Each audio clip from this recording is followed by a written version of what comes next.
4 भाई थे और उनके माँ बाप थे। तो दोस्तों माँ बाप बूढ़े हो गए थे, लेकिन उनकी प्रॉपर्टी भी थी। तो छोटा भाई कहता है 3 भाई बड़े भाइयों से कि आप पूरी प्रॉपर्टी ले लो, लेकिन अम्मी अब्बू को मुझे दे दो, मैं उनको मेरे घर में रखूँगा और उनकी अच्छी सी खिदमत करूँगा। तो इस बात पे उनके भाई लोग मान गए, क्योंकि प्रॉपर्टी मिल रही थी। दूसरी बात, जिम्मेदारी भी वो हल्का हो गया उनको। वो समझ रहे थे कि छोटा भाई ले लेगा, तो चलो तो इसलिए वो लोग मान भी गए। तो छोटा भाई गरीब था इंसान, मेहनत करके मजदूरी करके कमाता था। वो और उसकी बीवी दोनों मिलकर माँ बाप की खूब खिदमत करते हैं, यहाँ तक कि माँ बाप उनसे राज़ी होकर दुनिया से चले जाते हैं, उनकी दुआ लेता है। बहुत गरीबी में, बहुत तंगी में, परेशान हाल में वो होता है दोस्तों। तो दोस्तों वो ख्वाब में देखता है, ख्वाब में कोई आकर कहता है फला जगह झाड़ के पास 100 दिनार है, उसको ले लो। तो वो शख्स पूछता है ख्वाब में, क्या उसमें बरकत है? तो वो कहता है कोई फरिश्ता कि नहीं, उसमें बरकत नहीं है। तो वो सुबह में उठकर उसकी अपनी बीवी से कहता है कि मुझे ऐसा ख्वाब आया है कि फ़लाँ जगह 100 दिनार है, लेकिन उसमें वो जो फरिश्ता है वो कहता है इसमें बरकत नहीं है। तो बीवी इसरार करती है, फिर भी वो नहीं मानता, वो नहीं लेता। फिर अगली रात सो जाता है। अगली रात और एक ख्वाब आता है, उसमें ये आता है कि फ़लाँ जगह पर 10 दिनार है, ले लो। तो वो शख्स पूछता है उस आदमी से, फरिश्ते से, क्या उसमें बरकत है?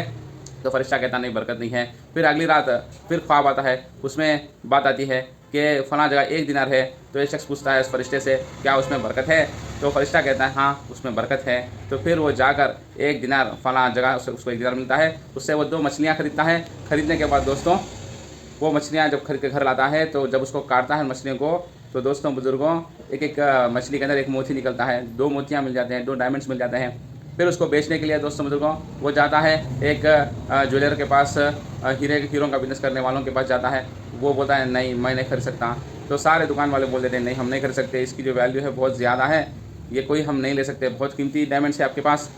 तो फिर उसके बाद वो बादशाह के पास जाता है वक्त के। तो बादशाह उस शख्स को 70 खच्चरों के ऊपर सोना डालकर देता है दोस्तों को।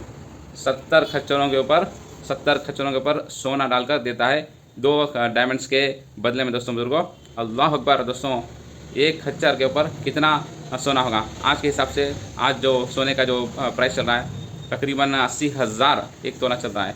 तो दोस्तों बुजुर्गों वो हिसाब से अगर 1 किलो का जो प्राइस है कितना होगा, आप डाल लीजिए हिसाब। 1 किलो का जो प्राइस होगा तकरीबन 80 लाख हो गया, राइट। तो एक एक गधे के ऊपर, एक खच्चर के ऊपर कितना सोना आएगा आप बताओ? एक खच्चर के ऊपर तकरीबन मेरे हिसाब से 50 किलो तो आएगा। तो 80 लाख हुआ 1 किलो सोने का, 50 किलो का कितना हुआ? 80 लाख इंटू 5, यानी कितना हुआ? 40 करोड़। अल्लाह अकबर, 40 करोड़ रुपए का सोना एक खच्चर के ऊपर। और 70 खच्चर दोस्तों, 70 एक दो नहीं, 70 खच्चरों के ऊपर सोना आ रहा है। 40 करोड़ इंटू 70 आप हिसाब करो। अल्लाह अकबर, ये अप्रॉक्सीमेटली बोल रहा हूँ मैं आपको। 40 करोड़ इंटू 10 कितना हुआ? 400 करोड़। 400 करोड़ इंटू 7 कितना हुआ? 400 करोड़ इंटू 7 आप हिसाब लगाइए। 7 यानी 400 करोड़ मतलब 2,800 करोड़। अल्लाह अकबर, 2,800 करोड़ क्या आप लाइफ में कमा सकते हो?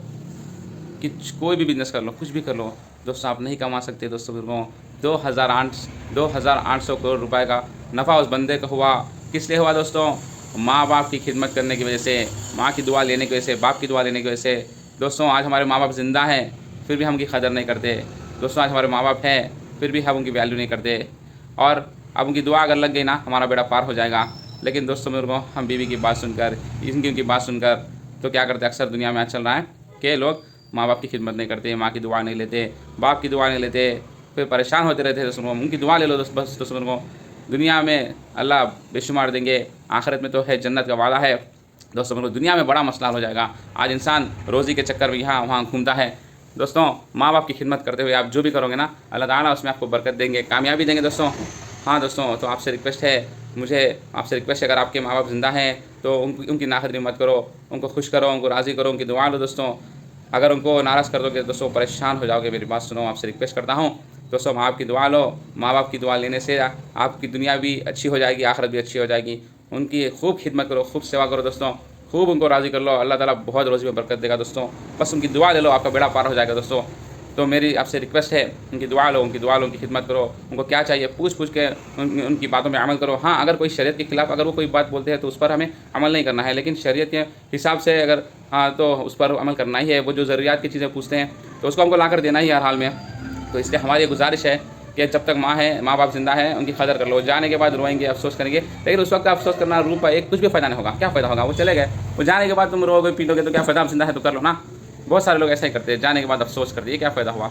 तो मेरे दोस्तों बुजुर्गों, आपसे गुजारिश है कि माँ बाप की दुआ लो, बस आपका दुनिया भी बन जाएगी, आखिरत भी बन जाएगी। दोस्तों अगर आपको मेरा वीडियो पसंद है तो प्लीज़ एक लाइक कर दो, इससे हमको हिम्मत अफजाई होगी बस। और अगर आप सवाब कमाना चाहते हो दूसरों को भी शेयर करो दोस्तों, वो भी अमल करेंगे तो आपको भी सवाब मिलेगा, उनको भी सवाब मिलेगा। हाँ, और अगर आपको मेरे वीडियोस और देखना चाहते हैं तो प्लीज़ सब्सक्राइब कर दो, इस तरह की वीडियोस रोज़ आती रहेंगी। अस्सलामु अलैकुम।